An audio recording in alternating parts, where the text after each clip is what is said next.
Okay, folks, and for those who have been watching on our shows on a regular basis, I don't know if you know, but you can actually now catch up not only on the YouTube and Facebook channels, you can now go to Spotify. If you want to watch on Spotify, it's more than welcome. Put it in your favorites. You can also go to iHeartRadio, Amazon, Google, and Apple for the different shows. And today, obviously 7 o'clock here in Queensland. It's been a very, very cold day for us Queenslanders at 17 degrees. You get the woolies out, hug boots. Anyway, for those people in the Northern Hemisphere who today are down below, it's a first. I think you've done that on purpose. Yeah, I did it this time around. Yeah, sure. So without further ado, I'll pass you over to Andrena, co-host, and I'll carry on with directing the show and producing it. Anyway, thank you for participating and watching, and you can add the comments as you're watching. Thank you.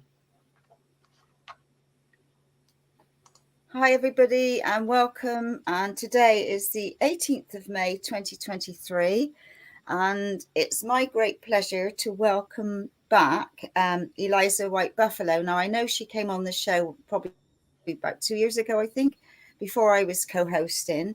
And I've been a follower of you on and off with different things. And I know you've gifted people ebooks of different things, and you've got so much knowledge and wisdom to share. So I have got different questions, but there'll be questions as we talk. I'll ask along the way. So without further ado, welcome, and it's lovely to see you.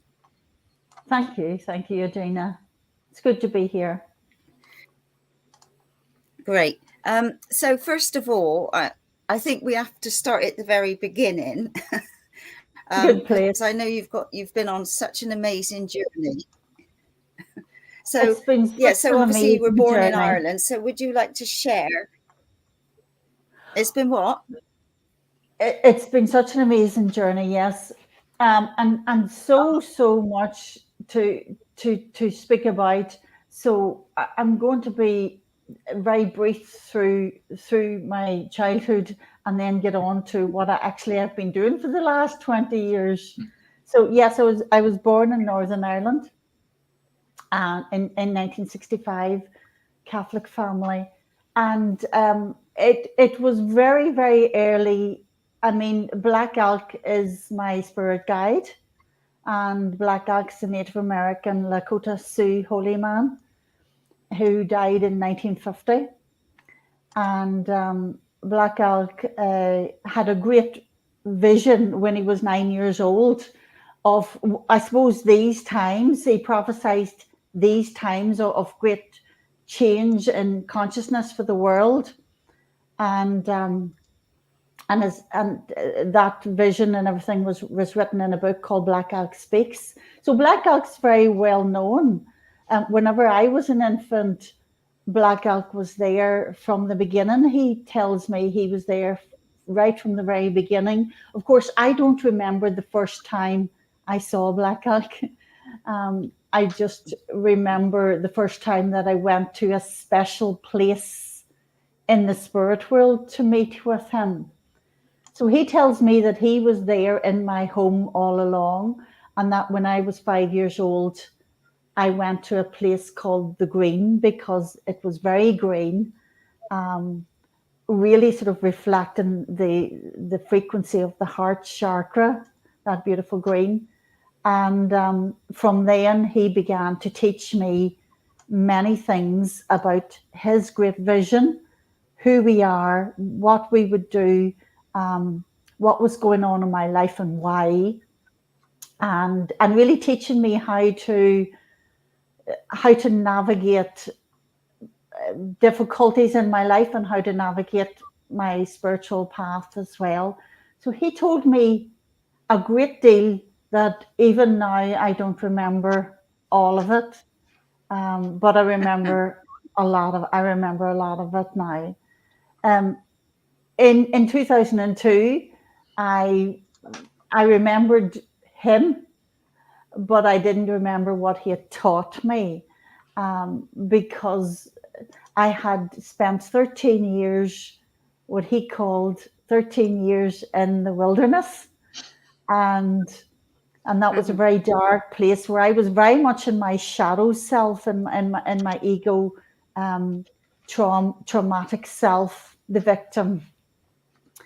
And I had a near-death experience in 2002. And after that, I began to connect and speak with Black Elk again. So I had 13 years without him. That was in 2002. And since then, we've done an amazing amount of work, an incredible amount of work. I mean, we've written 4 novels, a children's book, and 2 PDF books, 2 ebooks as well for free. And we're now writing another one called Navigating the Spiritual Path. And the reason we're writing this book, Navigating the Spiritual Path, is because we have channeled over 20 years an incredible amount of healing modalities, activations, recalibrations, tools that people can use on their spiritual journey to help them to heal, clear their chakras, activate their DNA, different things, initiate themselves into mastery consciousness. And we've only just finished that course of mastery consciousness. And now we're working on Navigating the Spiritual Path, which will help all those people to be able to navigate my website, basically, to be able to navigate all of these tools.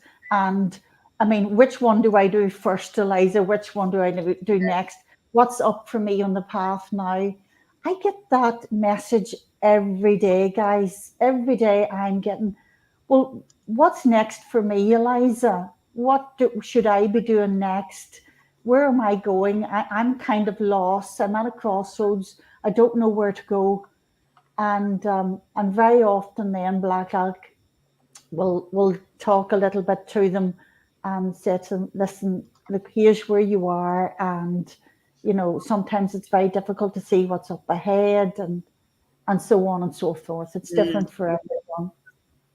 So we've written 5 books in total, 6 physical books and 2 PDF ebooks, yeah. And they all spring from Black Elk's vision, that vision that he had of these prophesized times. They all spring from it, and each book kind of delves into the vision in a little bit more depth as the books go on, if you know what I mean. So with book 1, it's a very basic understanding of it, and book 2 delves deeper. By the time you get to book 4, you'll get a very, very intricate understanding of the vision. And that's because did he tell you? Yes? Sorry, no. Has he told you how many more books there are in the making? No, he hasn't. What he did tell me was in, what do we see what year it was? It might have been maybe 2005, 2004. No, it wasn't. It was 2008. Sorry, definitely 2008. I was on an airplane going to Dorset and in England, where you're from, and to see a very good friend of ours. And he asked me to pick up the In-Flight magazine. And I picked it up and opened it at an article about J.K. Rowling. And he said to me, that's what we're going to do, 1 book after another. And I thought, what, 7 books? With the prospect of many more. But no, it's been 6 books and ebooks. Now we're writing this other one. And honestly, I don't know how many more is coming. I do have a very vague idea in my mind of a book about shamanism, to teach shamanism. we taught shamanism for many, many years. And we called our shamanism course Revealing the Shaman Within.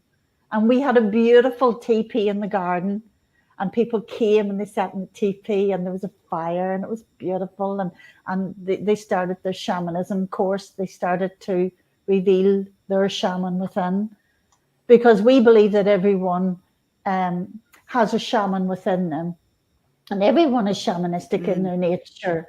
Not everyone has had lifetimes and lifetimes of shamanism, but many people today that are living today in these times do have lifetimes of shamanism under their belt.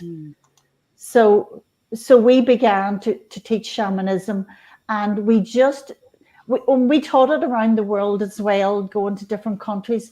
But eventually we stopped traveling and we stopped teaching it, and we just opened a group on Facebook and began to teach it for free, basically, because there was other things to do.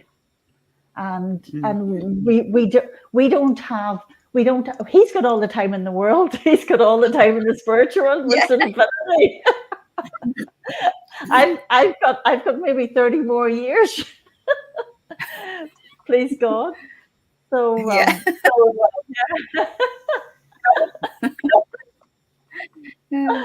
oh dear.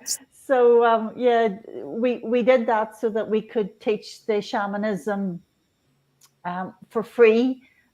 Quite simply, we created 3 manuals to really condense everything that we would teach in the course, and we give that first manual out for free. So very often we'll give the 3 manuals out for free. If we come across a shaman that has got great energy and lots of potential, then Black Elk will say, give them the manuals, give them the manuals. And sometimes he says that about the books, give them this book, give them that book, give, which is the Native American way, especially when Black Elk was living. That was his way, they called it a giveaway. If someone needed and didn't have, then you give. And I'm kind of like that too. I've kind of always been like that.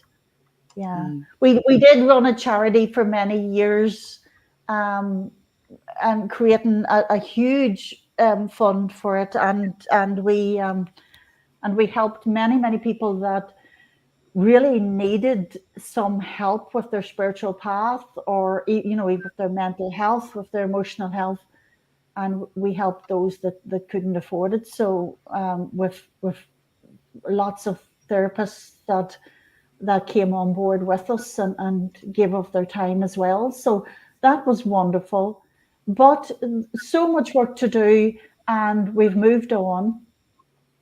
I'm kind of semi-retired now. I'm kind of getting to that age, and I'm semi-retired because my mind is tired, my mind is tired, and I'll tell you why my mind is tired. It's all the interdimensional travel. I bet. Tell us more. Oh my goodness. Since I was a child, well, when I was a child, I'd say I spent 50-50 of my time in the physical world and in the spirit world. And for the last 20 years, I've spent a good 30% of my time in the spirit world. And I've been interdimensionally traveling to bring information to people, to help them in various ways. And, from when I was very small, I was very much aware of other lives, not just past lives, but other lives. That's why I talk about past lives, future lives, other lives. And I navigate them as I astrally project, and I go through vortices and wormholes and into different galaxies and universes. My goodness, it's incredible. There's so many places to go, there's as many places to go as there is breaths that you've taken. Black Elk always says that to me, Eliza. There are as many realities as breaths you have taken. Wow. That's actually easy for me to understand now, but I guess for a lot of people that's not easy to understand. Basically, he means I am the universe, and the center of the universe, and everything in it is an aspect of me, and every reality that ever was, now, or ever shall be, is an aspect of my consciousness. So totally. A lot of people, yeah, you get it. So I'm kind of tired. I still do that work. I still journey for people. I journey at least 4 or 5 times a week, whereas I used to journey maybe a few times every day. And yeah, I'm still doing that. But if people wanted to avail of that, they just might have to wait a little bit longer. So maybe a month at the most, 5 weeks at the most. And I enjoy doing that.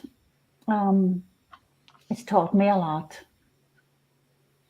Guys, what this gift has been for me, really, and Black Elk did tell me that when I was small.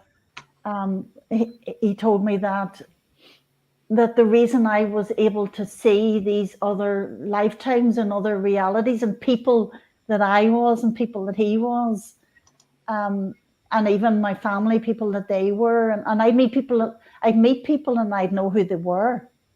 And I would say, well, your name's not Andrena, your name's such and such,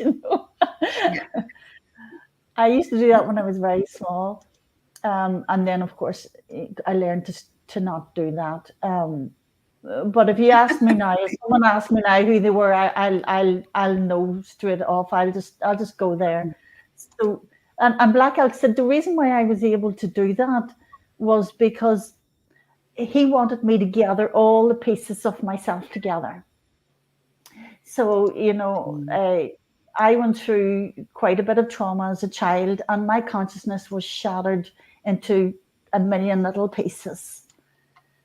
And all those pieces were out there, and I was very disconnected and with the physical reality. So very much disconnected with my thoughts and my body and the earth. And I needed this sustenance as well, not just the spiritual sustenance that Black Elk was giving me. I needed this physical sustenance. And so the way that I got it was to travel out there or in here and bring all those pieces back again, pieces of consciousness back. So it took me a while to learn how to do that simply. Flip. I remember because I did have 13 or 14 years of therapy. As I got older, I started age 22, and I had 13 or 14 years of therapy, and I remember telling the counselor, my brain is not the same as everyone else's. My brain is so intricate and so all over the place that you wouldn't even begin to understand. But now I realize my brain is the same as everyone else's. I just had an inkling into it. I just had that insight into what was actually going on. So quite a very, very different intelligence. I just wonder, were your parents into anything spiritual or seeing or hearing or anything? No. So how was it? They still are very, very Catholic. All right, God. Yeah. Yeah, I know what you mean. Good Christians, just and living their lives. I mean, they're very old now, but just living their lives in as Christian a way as they can, and And I think for them, that's perfect. That's absolutely perfect. That's For right. many people, yeah, I don't think it matters really what face your spirituality has or what voice it has. I think as long as you have faith in a higher power. Although I do know now that once you recognize that that higher power is part of you and part of your own consciousness within, then that's extremely self-empowering. We become very empowered to navigate our lives and our health and our experiences in an autonomous way, rather than feeling the victim as I did for so many years. So yeah, that has been great. That whole past lives, future lives, other lives journey of mine. But I love doing that work because it's what I do best. It's what I do best. I mean, I just have to close my eyes or not even close my eyes. I could do it now with my eyes open talking to you. I can do it so well. Yeah, I can see your aura. I don't know if Jeff can see it, but I can see all the turquoise all around you. It's beautiful. Oh, lovely. Yeah, no, that's one of my most favorite colors. I mean, I love pink, but I love turquoise. Yeah, I love turquoise too. A bit of turquoise with the behind voice you there too. Yeah. Oh, but turquoise is the color of Scorpio. All right. So, and I'm a Scorpio, so that's my favorite color. Yeah, and it's also the color of the throat chakra. Yeah, of the three-dimensional throat chakra. Boy, is my throat chakra open now. It was closed for a long time. Everybody has trouble with their throat chakra. Yeah. Does your husband get a word in or what? Now, sorry, shush. When you look, does her husband get a word in? Oh, he does. Actually, he's more of a talker than me, Jeff. Oh my God. Oh, motorbikes. Oh, motorbikes, mountain bikes, motorbikes, trail bikes, motorbikes, enduro bikes, motorbikes, anything with two wheels underneath it. Black Elk calls him white horse running. He was in a past lifetime in Lakota with me and Black Elk. His name was White Horse Running, and he loved horses, you know. So I guess the motorbikes are his horses now. Yeah. Actually, my brother's into so exactly what your husband. You're making my eyes stream. I know. My brother, he's into motorbikes. He's into bloody e-bikes, and he's got a YouTube channel called NZ on 2 Wheels. It's pretty brilliant. He's got 4 GoPro cameras. He's got the drone, and he puts up some really excellent 20-minute videos. Yeah, actually, my husband watches YouTube a lot. And NZ with 2 wheels sounds familiar. I must just check him out. Yeah. What's your brother's first name? Graham. I must just check him out and see if that's one of the channels that he subscribes to. But it's motorbikes all day, every day. And I actually talk to my husband very little about this, about my spirituality, particularly about shamanism. I never talk to him about shamanism because he just, you know, he doesn't want to work like that. You know, he's not completely unconscious by any means. In more ways than one. He's actually very, very spiritual person, and he finds most of his spiritual connection using motorbikes and fishing as well. So when he's by the lake or by the river, or he's on the bike, he goes into a zone where everything slows down for him. I suppose it's a spiritual world, yes, and everything slows down for him, and he's very capable. I mean, he had a motorbike accident. He's had many motorbike accidents when he was young. But he had a motorbike accident when he was young because he was a speed freak. Thank goodness he's just got out of that this last 5 years or so. But I know when he's 60, he had a motorbike accident and everything slowed down. It was on the track he was racing. He used to race, and everything slowed down to an extent where he could see everything that was coming, and he knew what to do.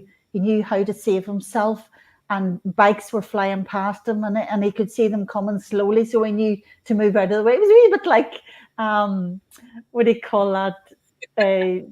Matrix. The Matrix. like your guy out of the Matrix, dodging the bullets. Yeah. Well, when you're So do you go on the back? You're open, you don't have to dodge bullets. So he's White Horse running, and then you became White Horse Buffalo. running, and I'm White Buffalo, and Eliza because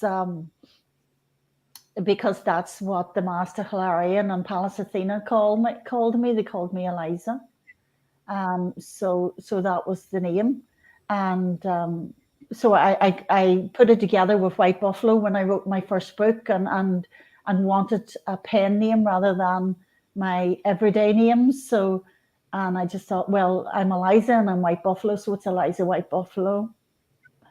And now it's like, I mean, if someone shouted Eliza in a crowd, I would turn out answer. If they whispered even in a room, White Buffalo, I would hear that because it's my name. I'm Yeah, but so in Australia, you yell out and say, "Oi!" Oi! Oh, here they say, "Hey, there, hey." I think Andrena knows that one. What about you? What about you? So yeah. Anyway, do you go back on? Do you go back on his bike? On the back of his bike? Not now. No, I did for what? We're together 30 years, so I guess for about 25 years I did, but not this last 5 years because it's sore in the hips getting off and on. Tell me about it. WD-40. You have to step up on the wee side step or whatever you call that thing, side peg, and you have to swing your leg. I'm too old for that. I'll stick to the easy stuff. So yeah, so these are the books. So there's the first book. Beautiful cover of, nice.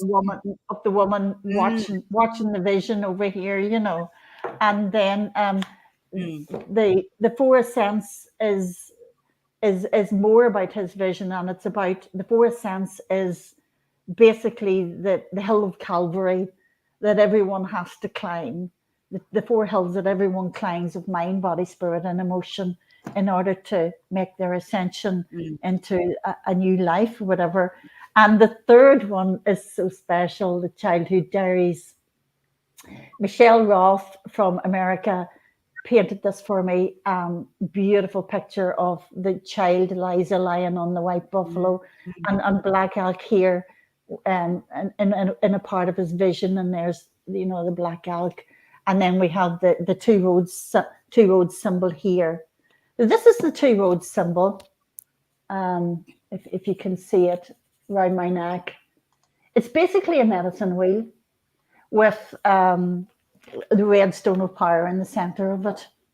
Yeah, that's a picture of a big 1 meter wide two road symbol that I have, and I use that for a prayer ceremony that I do every Sunday night. And the symbol basically is a symbol of the the balanced soul, the balance of, you know, twin flames, feminine and masculine together. So, and with the red stone of power in the center of it, which is the crystal heart, the crystalline heart, the crystalline frequency heart, with the threefold flame in it. That flame, the threefold flame of the crystalline heart, is the divine service or passion that as a mastery soul that you have for this world, that was your intention for this lifetime, to project and emanate frequencies of mastery. So I guess that lovely turquoise blue, which is very close to God frequency, is more of a royal blue, is coming from that flame of service that I have in my heart, which is the flame of faith, mercy, and forgiveness. And of course, Black Elk is the same, because we're the one soul. So we are initiates of that flame of faith, mercy, and forgiveness. And it's much easier for him in the spirit world than it is for me in this world. And I don't think there's anyone that would argue with you that forgiveness sometimes can be difficult and having mercy can be difficult. But I've spent my life with that focus in mind, and you know, I can navigate forgiveness very well now. Yeah, but I think everybody has to go through that path, don't they? I mean, even, you know, forgiving other people, yes, forgiving this, that, and the other, small things, sometimes huge things, sometimes seemingly unforgivable things. But I think we have to forgive ourselves. Absolutely, that's what I was just saying, Andrena. I agree with you. I think the biggest one is forgiving ourselves in every moment. You know, when we're not perfect. God. You know, which is almost every day. Which is every day. We're not perfect. We are human. And we make mistakes, and we stray from the spiritual path, and we separate ourselves from God or source or whatever you might want to call that. And we just forgive ourselves and come back into the moment and filled with grace in the moment. And that's actually part of book 4, which I didn't show you, Letters from Rose,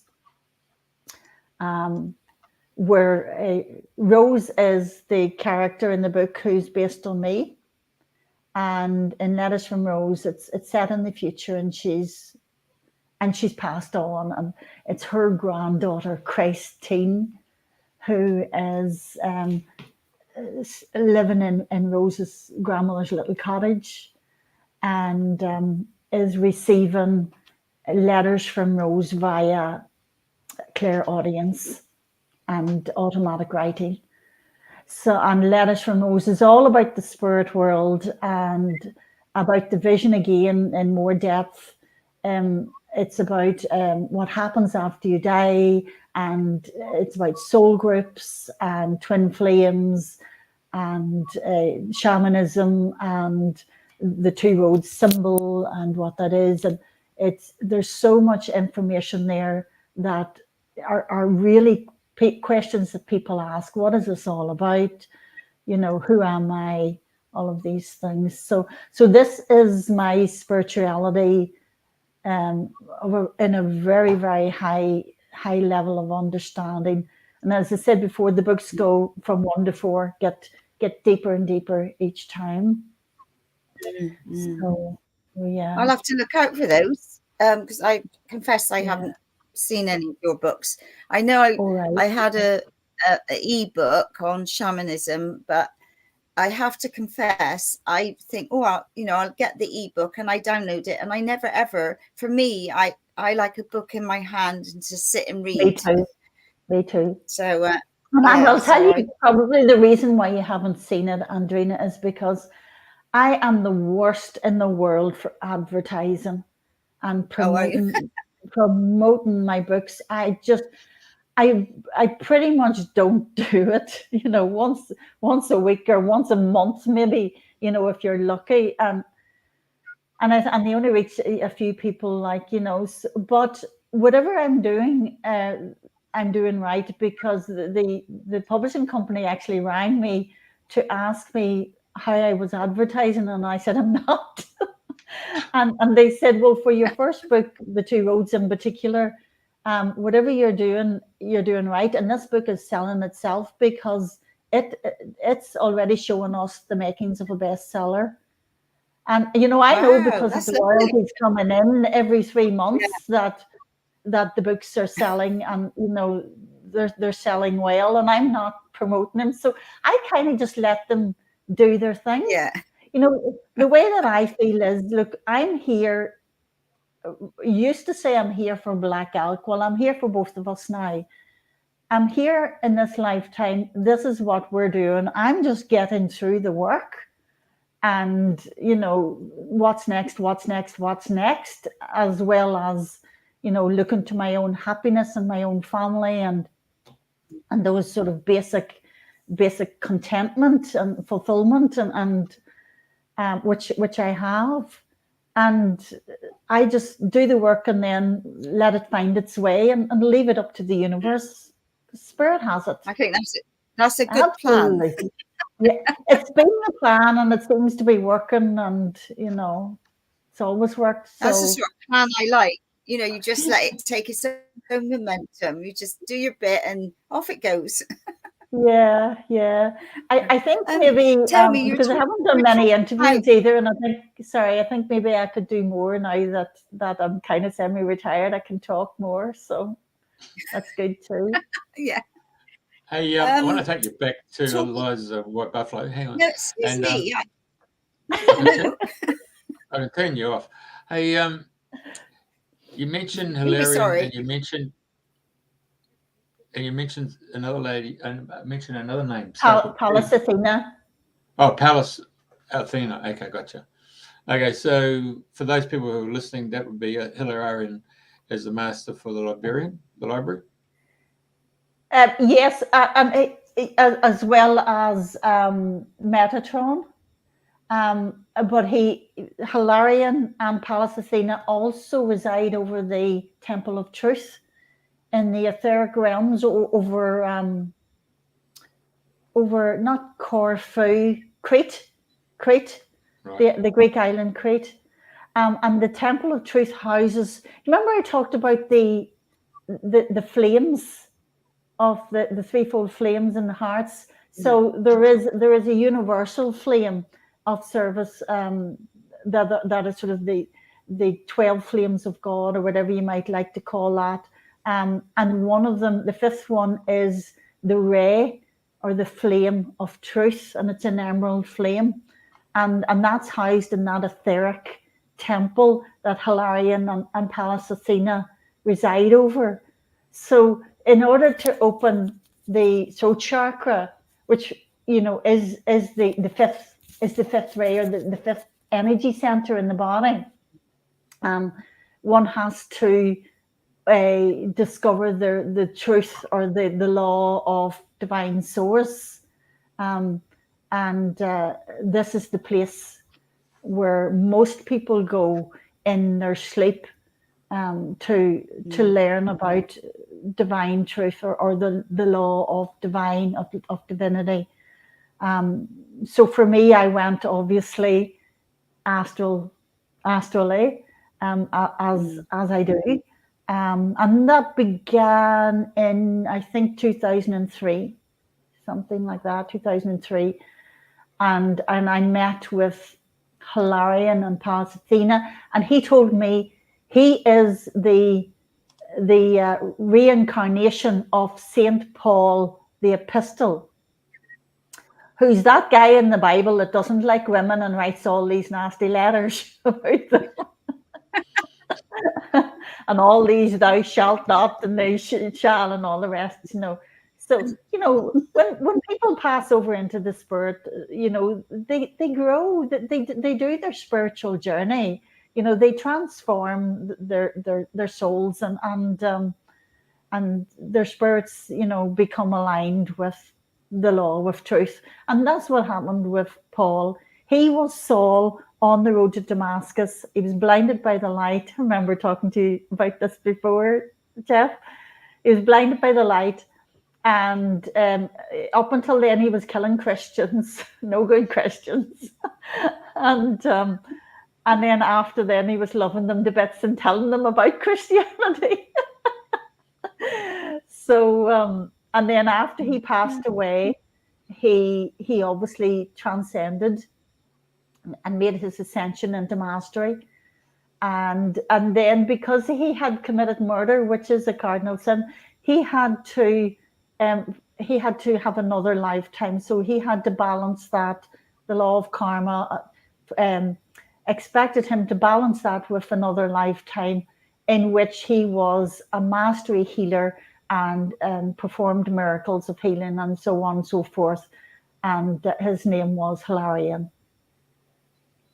And so it was being the epistle, being the letter writer or the communicator, or the you could say the Archangel Gabriel energy of message bringing, communication, the throat chakra. He became the residence in the Temple of Truth. And that's and what realm is that on? Pardon? What realm would that be in? Was that a different dimension, or? Yes, that's in the astral realms. So you see these chakras that you have in your body, along the spine. They're spiritual realms, and the fifth one is the realm of truth. That's the Temple of Truth. But when you look into the world, if you look at the world itself and the etheric realms around the earth, then you'll find this here just above Crete. And, you don't, excuse me, I said that most people in their sleep go to this place. What actually happens is it's within you, of course. As well as it's part of Earth, it's also part of you. Earth's part of the universe, of course. You are the universe. So really in your sleep, what you're truly doing is you're not really coming out of your body and flying to Crete. Although people can do that and travel, in the astral realms outside of their body. And I've done that many, many times. But what you're doing in your sleep is your consciousness is coming here. It's coming into here, and you're working with the throat chakra. So if you've got a blocked throat chakra, if you're having difficulties with your truth or with the throat chakra in any way at all, before you go to sleep at night, just ask Master Hilarion to take you to the Temple of Truth in your sleep, and he and Pallas Athena will help you to heal and heal your throat chakra and acknowledge your truth, because so many people's throat chakras have been damaged by the human existence and more so recently as well. Yeah, and very much so recently, we're being told what to do, and our authority has been taken away from us, and so on and so forth. Although, to be honest, I didn't, I remained empowered throughout all of that. I don't give my power to anyone other than that which is a higher frequency. We're with you on that one, eh? So I was going to ask you about, because I've heard people say about cosmic flames and twin flames and all sorts of different aspects. Are they all, just for people that don't really understand, are they different aspects of yourself and your your divine, there's so many different takes on Yeah. it. I mean, I guess if you're not spiritually minded, you've heard of a soulmate, you've heard of twin flame, and you believe maybe you believe they're one and the same thing, which they're kind of not, but you might believe that that's the one person in the world that's for you, and whenever you meet, you'll fall in love, and everything will be hunky dory. And that is true. It's like all aspects of spirituality and all aspects of life, really. There is no one truth. No, there is no. As Black Elk said, there's as many realities as there are breaths you've taken. And in that same respect, there's as many truths as there are breaths you've taken. So what's true for one person on a non-spiritual level of soulmate twin flame is absolutely, yes, that's true. That's absolutely true. There's nothing to say that's not true. But then when you open your heart and you have some kind of a spiritual awakening, and you open your heart, and then the fourth dimension opens, and you begin to feel that beautiful, blissful spiritual energy and see things differently, the soulmate becomes something very different. It becomes part of a soul group, and most people would say part of 7 souls that have been incarnating together again and again throughout their lifetimes. And this is stuff that I've learned throughout all of my travels. This was, and finding all the pieces of myself. This is what I was doing. And I found the soul group of 7 is one of the first things people will do on a spiritual journey, is discover soul brothers and sisters, makes them happy. It reflects their light. They feel part of a spiritual family. And what they're really doing, and maybe don't know at that stage, is they're bringing themselves together in unity. The different aspects of themselves. Well, think about it. 7 people, or 7 souls in a soul group, and basically 7 chakras in your body along your spine. So you're bringing, I used to, and I think in my second book, in the beginning of my second book, I talk about a lifetime in Atlantis, where the soul Eliza is creating a soul group, and I talk about it like a shopping list. You're the crown, you're the throat, you're the third eye, whatever. And so if I forget myself, if I forget who I am, on my journeys, as I meet you again, I'll remember, oh, you're the throat, because you remember you're the throat. Then I'll remember that you're part of me, and I'm also throat as well as third eye, as well as this. So if you remember the eggs, I'll remember the bread. And when we go to the store, you've got one thing to remember, I've got another. Together, we'll all remember the whole thing. And we'll come together in unity consciousness. So it's quite easy. So, and then people begin to move from the 4th dimension into the 5th dimension. And you have to then, soulmates and twin flames become something even deeper, something much more simple than there's one person in the whole world that's for you, and there's 7 soulmates or 12 soulmates, or how many soulmates you might have. That's all parts of you.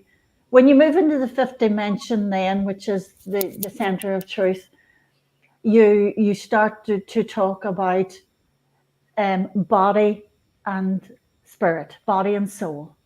You start to talk about body and soul, and it's a matter of merging your soul with your body, bringing your soul so much grounded into your body, right down through your root chakra, right into the center of the earth, that all the chakras are wide open, and you are resonating, you're vibrating as a master soul with your twin flames balanced. And here's the symbol of it, which is why I wear this around my neck every day. And many people around the world now are wearing these you get them from me. You'll see them on my website. You can send me a message or an email, and it basically helps you to have faith in who you are, but it also energetically pulls the body and soul together. So it's like a soul body merging, and that's the twin flames. That's the true twin flame, not some one person that's out there in the world that's for you. That's true on maybe a fourth dimensional and third dimensional level, but on the fifth dimensional level, where we have unity consciousness and basically coming together maybe as one truth, then we have the twin flame, which is the body and the soul, and everything in the world reflects the spirit, reflects your spirit within, reflects the way you're thinking, reflects your passion. So if you get a lovely person comes along and you look at this person and you feel, oh my gosh, that's my twin flame for sure, and you're falling in love with this person, you can bet their frequencies are matching yours, and they're simply mirroring you.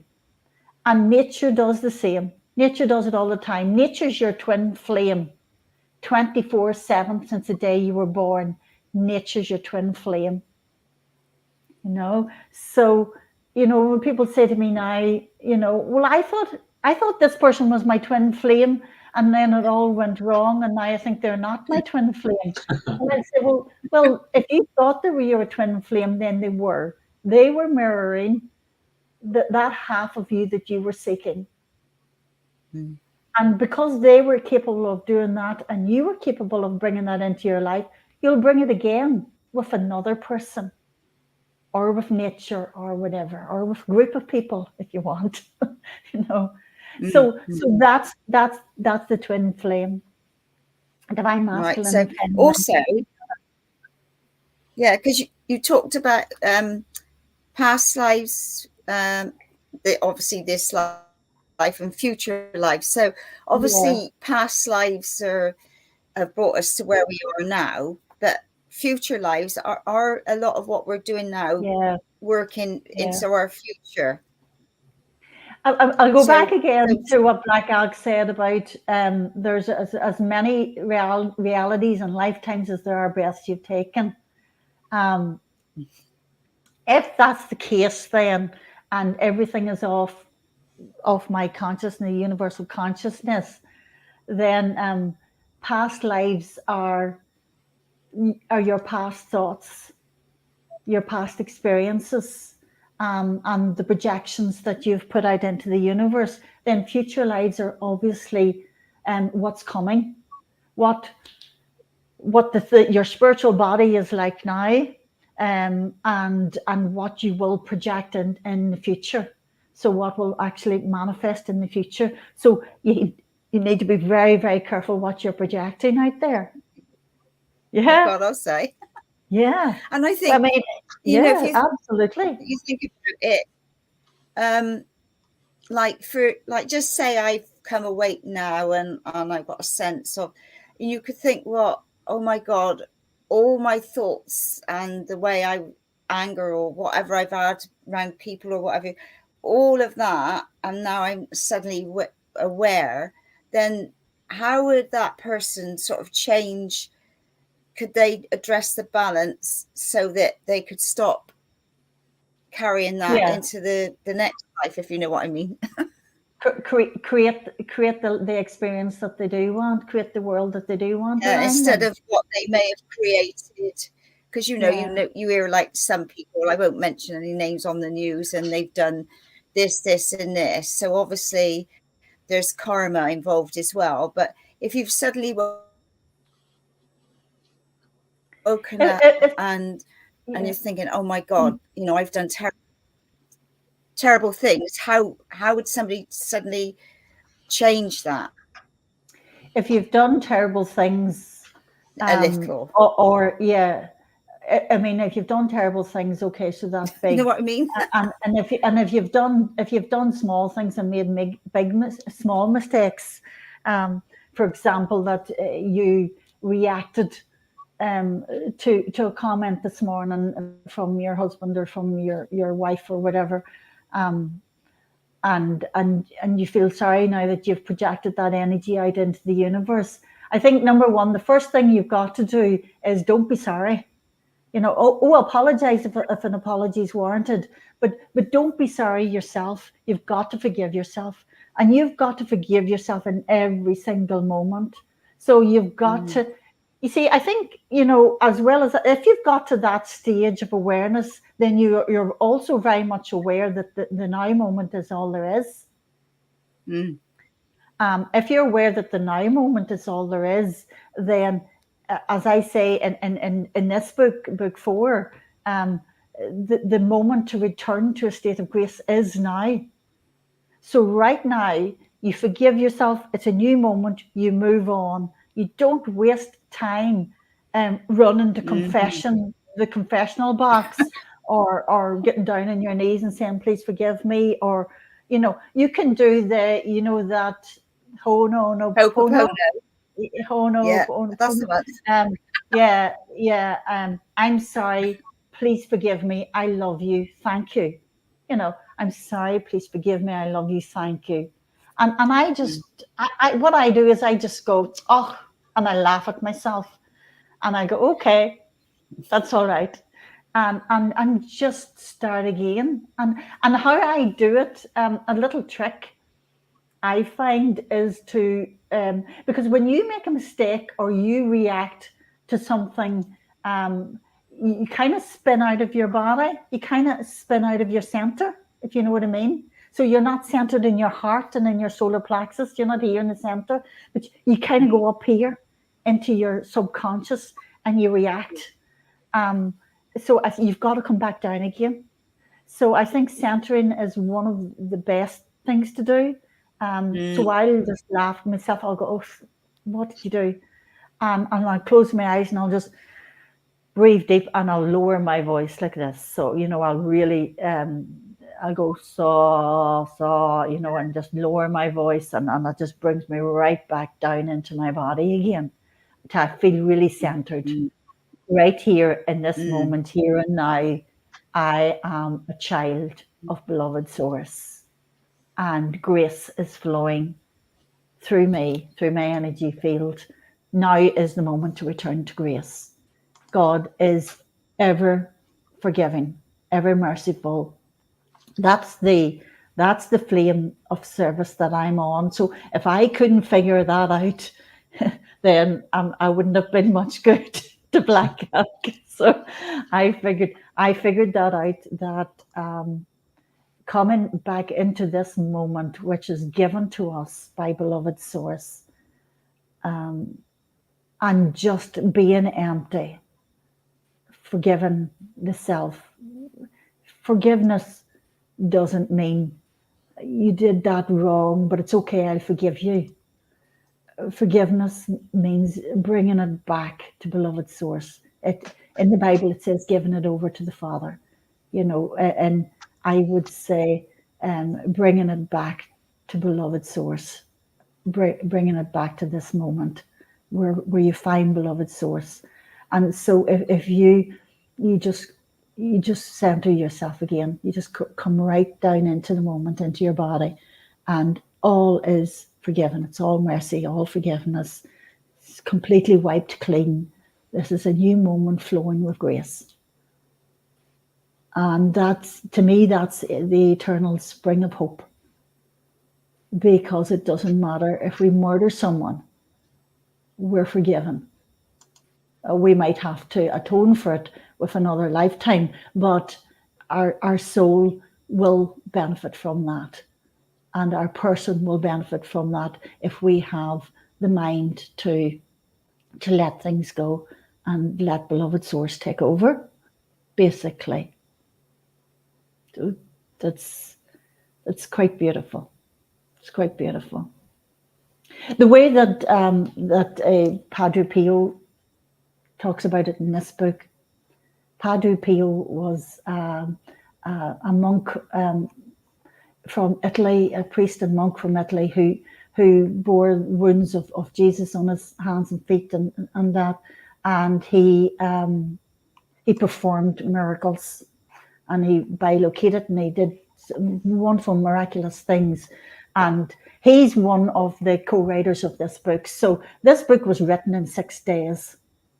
I hired a little cottage in Donegal, as I was told to do from Spirit, and I sat down on the first day and I began to write, and it streamed channeling for 6 days, for many hours a day. And I would write whole chapters before I'd maybe read back and think, oh my goodness, I don't really understand. And Spirit would say, leave it alone, leave it as it is. So I did. And there was Black Elk, his son Ben Black Elk. There was White Eagle, Grace Cook, Arthur Conan Doyle, Padre Pio, Sitting Bull. So many has authored this book. I couldn't put their names on it. I just put Eliza White Buffalo.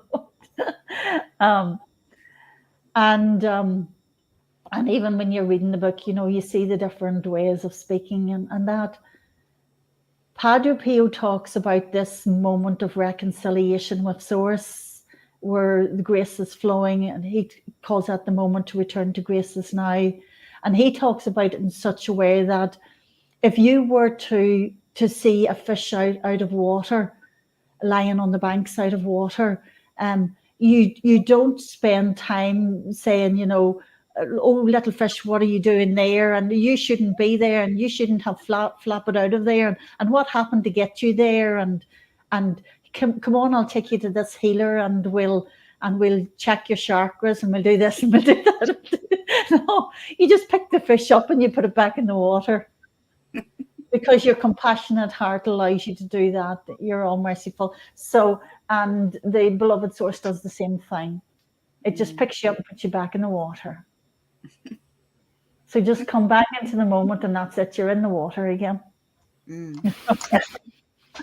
Right, I missed a bit because my signal dropped out. So Yeah. I did see that Andrew asked about the violet flame. So were you answering that, or were you? Oh, that's no problem. Oh, hello, Andrew. Andrew and I have connected recently. Oh, really? Very, very pleasant person. And I look forward to getting to know you better, Andrew. The violet flame, yes, is we could call it the flame of Archangel Zadkiel. We could also we could also see it as the Master Rakosi or whatever, or Saint Germain. Yeah.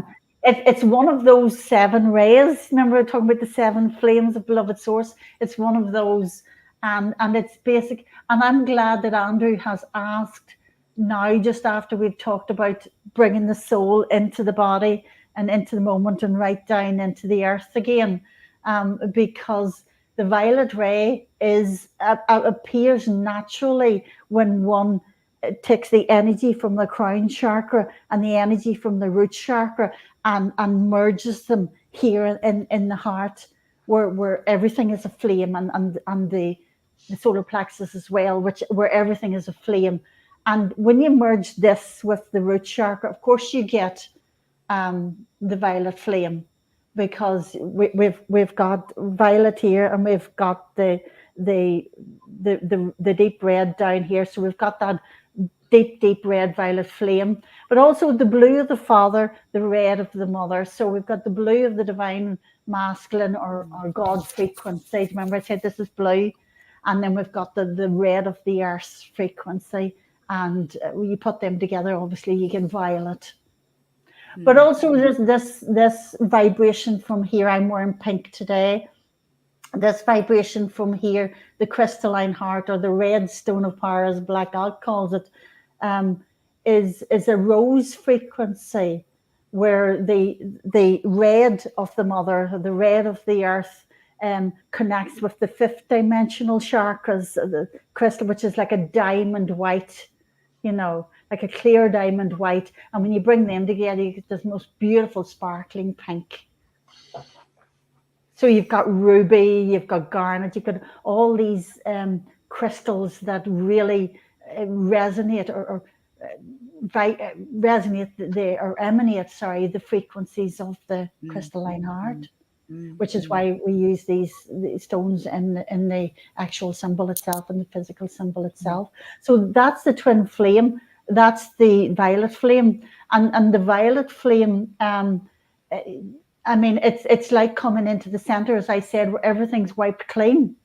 When you use the violet flame, and lots of quantum healers use the violet flame.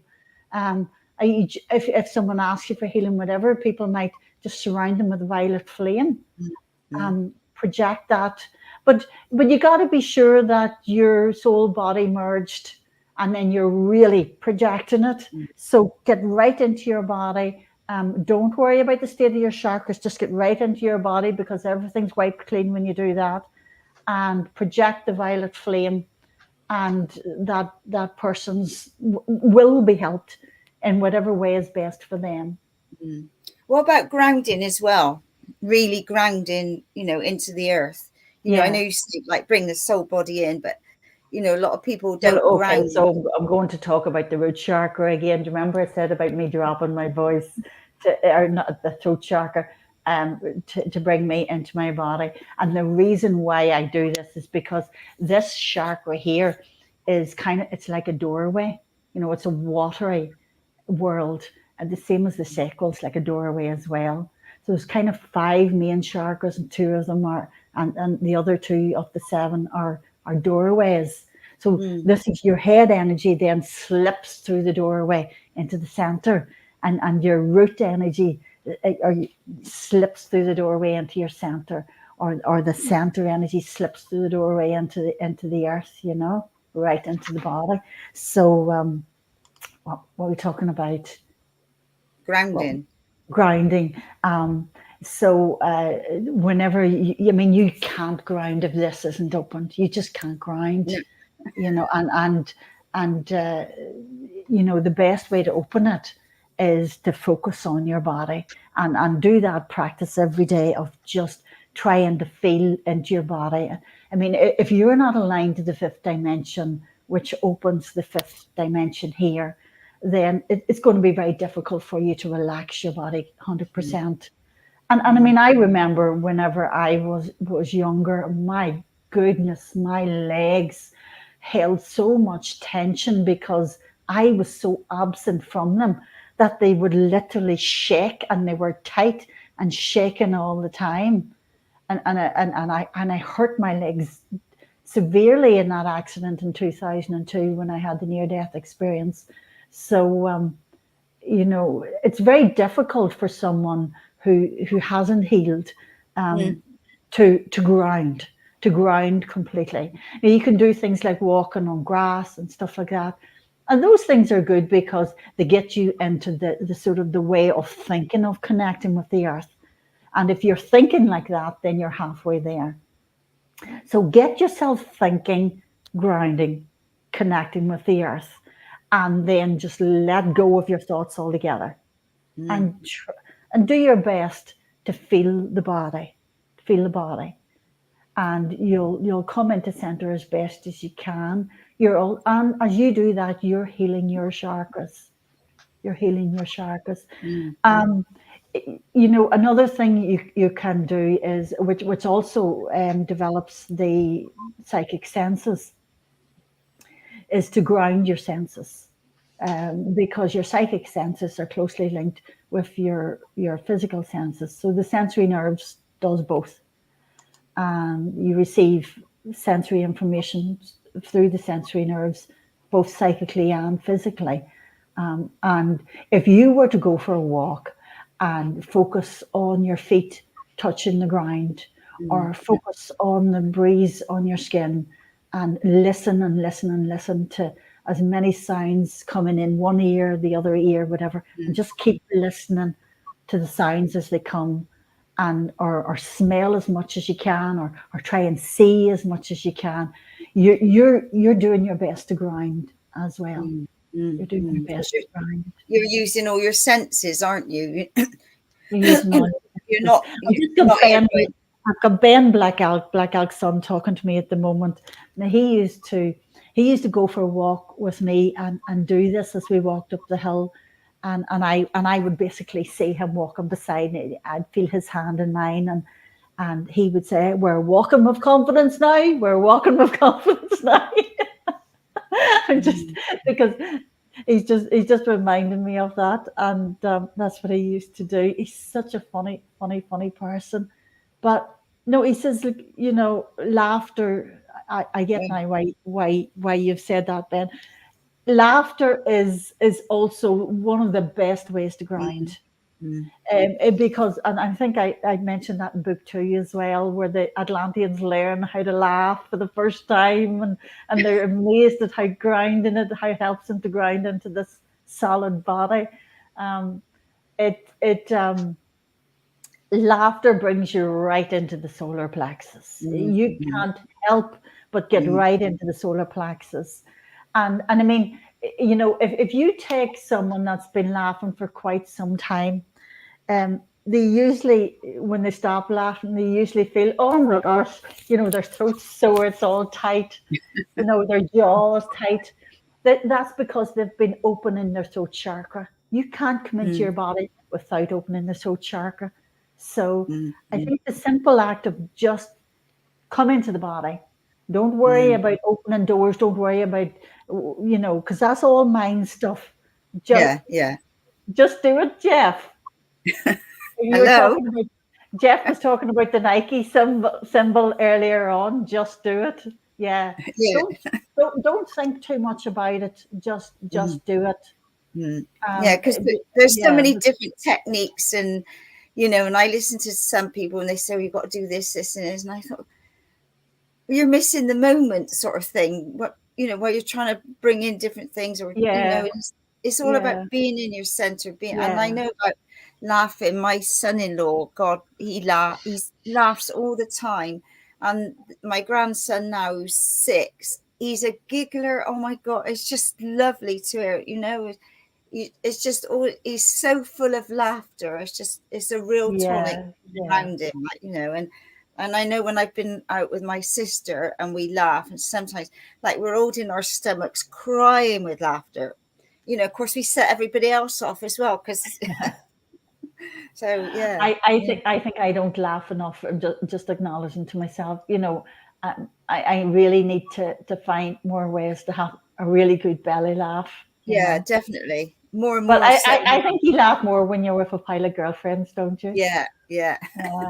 On the same page. Yeah, and you certainly don't laugh when you're sitting watching the TV at night. So I actually watch very little now. But it coming into the body, it can be that simple. But there's an awful lot of people, even on the spiritual path, it's very difficult for them because they have so much going on in their monkey minds that they find it very, very difficult to switch it off. And that's why, I mean, I've got loads of healing modalities and activations and that people can avail of to help themselves. And you just go onto my website. I think you've got it there somewhere. Yeah.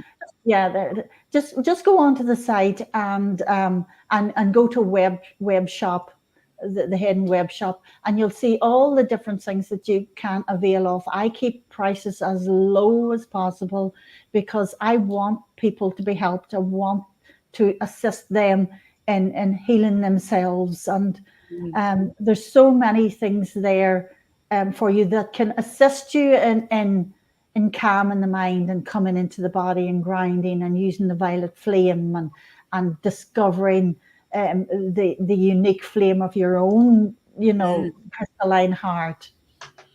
And did you know if you rearrange laughter, it's hug later? Sorry? If you rearrange the letters in laughter, it's hug later. Oh, wow. Oh, that's nice. Oh, I didn't know that. Isn't that great? That's fantastic. I didn't know that. There you go. I kept thinking of Dave Allen there for a while. We were talking about comedy and laughter, and Yeah, he was a funny guy. Isn't he the one that had like a wee half finger here, like or something? Yeah. Like, isn't it? Yeah. Yeah. Yeah, he was a funny guy. I like I liked what he called the Scottish one. Connolly. Billy Connolly. Billy Billy. Connolly. Yeah. I thought he is brilliant. He's still brilliant. But his old stuff that he used to do, oh my gosh, I used to laugh because the Scottish sense of humor is very similar to the Irish sense of humor, and I think the English sense of humor is very different. So the English comics on the TV and that I don't find funny at all, but the English are rolling around laughing. I like all the sort of the Celtic ones, Although the guy from Bolton, Peter Case. Peter Case, he's a hoot. He's English, isn't he? I think he is a hoot. Lancashire, garlic bread, yeah. He's a hoot. He definitely is funny. There's no doubt about it. Yeah. Mind you, I like Lily Savage, or I can't think of his proper name. It just passed recently. Oh yeah. Paul O'Grady, that's it. O'Grady. I mean, sometimes he was Wasn't so he funny. such a lovely person? Yeah, amazing. Yeah. And he was always very funny and very, good to watch. Really, really, really lovely person. And I think since he started that program with the dogs, Battersea the love dogs. of dogs. Yeah. I think his personality, his heart really came out. Yeah, definitely. And I used to think he's a beautiful person, really, really beautiful person. So the heavens definitely gained an angel. Oh gosh, I was saying, obviously his heart got so big down here, couldn't hold him down here anymore, eh? Yeah. There we go. So yeah, laughter's very good medicine indeed. A tonic. Yeah. And we all need a tonic, a laughter tonic. I think so. Absolutely. But definitely one of the best tools that you can have in your spiritual box is just to say, feck it.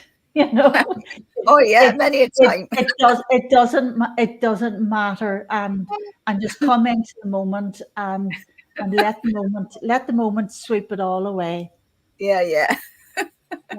You've had a few of them moments lately. New moment, you. Yeah, past doesn't exist. No, exactly. Oh dear. Right. Okay, so if someone reached out to you and said, "Oh, could you set me aside for my past life, future lives, other lives, where you tap into the time and space and pull back their consciousness." How does that all work? How does it work? How does that set up? So if I was to reach out to you and then you say, "I'll be 5 weeks time, Jeff," and and then just live with me, and then I send you that's right. Yeah. I'll send you an email or I'll send you whatever. Is that how it works? I mean, I can do it face to face with the person. I can talk about their past lives and that, but I won't get as much information. It'll kind of be a bit all over the place. We'll end up talking about other stuff, and it can be very expensive as well. And I just think that if you go onto the website, go into the web shop, go to the category readings, and you can see all the different kinds of journeys that I make: past lives in Lemuria, empowered lifetimes when you were empowered, like past life readings to discover your love interest, twin flame energy, all of these things. So you can choose which one you want. Let me know that you've chosen it, and I will give you a date in which I will do it. And I'll sit down for an hour and a half, and do the journey, and write it all out for you, and send it to you.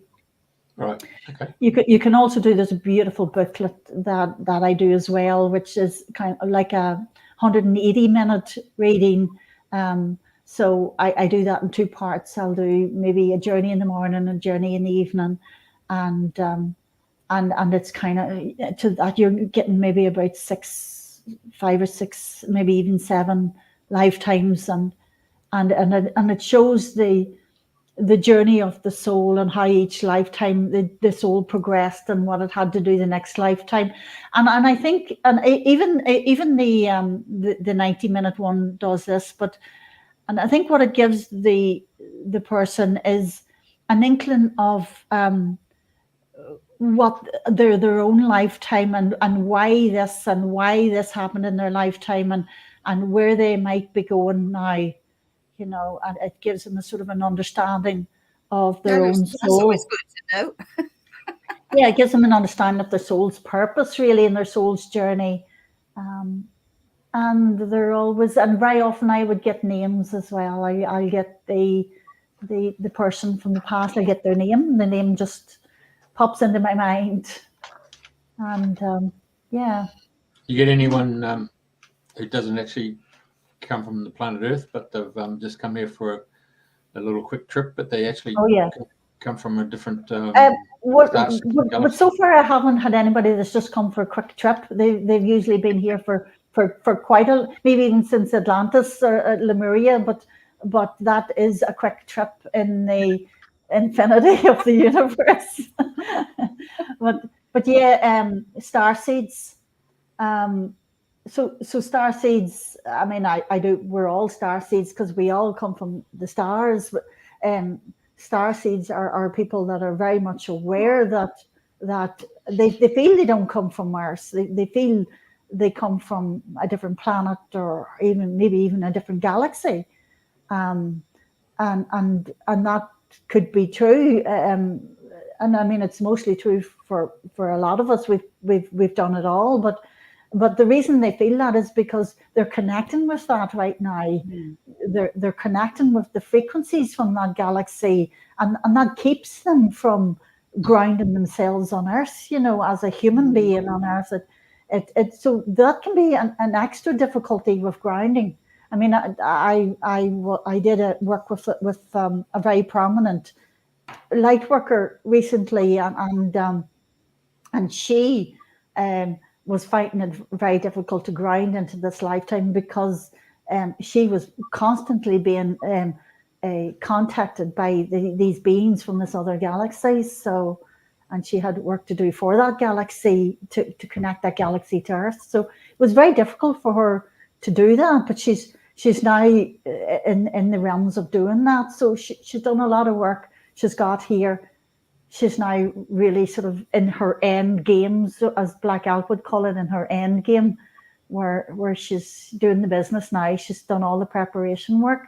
So yeah, and one of those readings that I do is called a starseed reading. So I journey into the Milky Way astrally, and usually I have a guide from a different planet or a different galaxy, if so be. And they'll bring me to the origins. They'll bring me to where I want to go to, to get information for these people.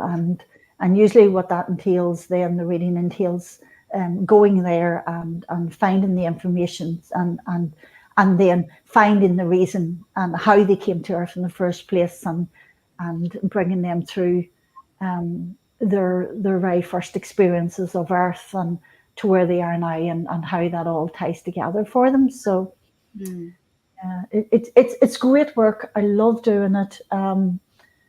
My intelligence is so that I can navigate all those quantum fields and bring them all right into the moment. But of course, it's taken me a lifetime to be able to do it like I do it now. Yeah, totally. Yeah. Yeah. So, well, that's been absolutely fabulous. I've really enjoyed listening to your sharings, really, and your wisdom. Over already. But no, we've sort of coming up to an hour and a half, and you've still got so much more to share, I know. But it's just been amazing. So keep up the good work. I mean, it's phenomenal work that you're doing, and I can't thank you enough for coming on today. It's been an absolute blessing. So thank you, and thank you for all the work that you do for humanity. Thank you very much, and you too, and you, Jeff, and everyone. Because each one of us, just by being here at this time, is contributing a huge amount, and a very essential piece as well. So we're all doing our part, aren't we? We are. Thank you. And so our interview's over, is it? Our time is over. Hang on. Well, yeah, but you stay on. We're going to run there's no red chair here. We're not Graham Norton. Oh God. Right, everybody.